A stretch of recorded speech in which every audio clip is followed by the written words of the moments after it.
द्वापर युग के महाभारत की कहानी तो हम सभी जानते हैं।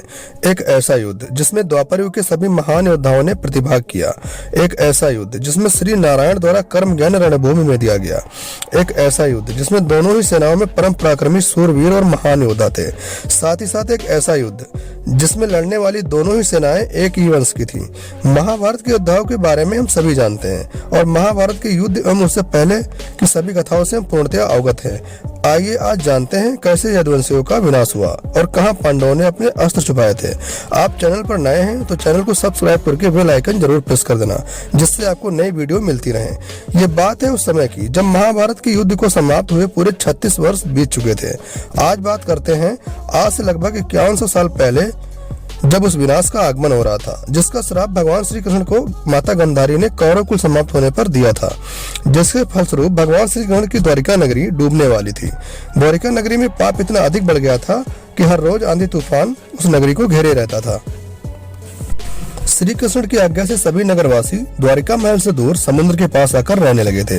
द्वारिका नगरी में जितने भी राजवंशी, यदुवंशी एवं अन्य लोग थे, श्राप के प्रभाव से ये सभी लोग आपस में लड़कर मरने लगे थे।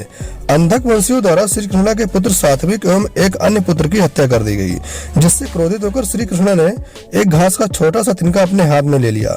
घास का वो तिनका श्री कृष्ण के हाथ में आते ही एक कठोर वज्र मूसल में बदल गया और श्री कृष्ण उसी वज्र से सभी का वध करने लगे।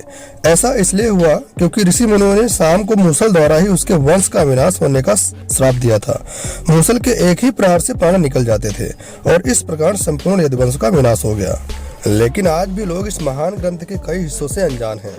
हम आपको इसी कहानी का एक ऐसा वाक्य बताते हैं जो कि राजस्थान के सीकर इलाके के लोहगढ़ जगह से जुड़ा हुआ है।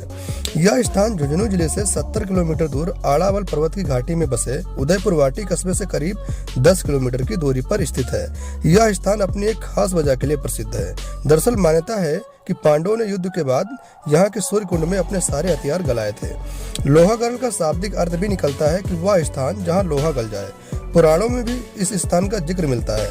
पहले यहाँ सिर्फ साधु सन्यासी ही रहा करते थे, पर अब गृहस्थ लोग भी रहने लगे हैं। यहाँ एक बहुत विशाल बावड़ी है जो महात्मा चेतन दास जी ने बनवाई थी। यह राजस्थान की बड़ी बावड़ियों में से एक है। दरअसल महाभारत के युद्ध के दौरान अपने भाई बंधुओं और परिजनों का वध करने पर पांडव काफी दुखी थे और उसी से मुक्त पाने के लिए जगह जगह तीर्थ स्थलों पर घूम रहे थे। श्री कृष्ण ने उन्हें बताया था कि जिस तीर्थ में तुम्हारे हथियार पानी में गल जाएं, वही तुम्हारा पाप मुक्ति का मनोरथ पूर्ण होगा। घूमते घूमते पांडव लोहागढ़ आ पहुंचे तथा जैसे ही उन्होंने यहाँ के सूर्य कुंड में स्नान किया, उनके सारे हथियार गल गए। उन्होंने इस स्थान की महिमा को समझकर इसे तीर्थ राजा की उपाधि से विभूषित किया। कैसा लगा आपको यह वीडियो? कमेंट में जरूर बताइए। धन्यवाद।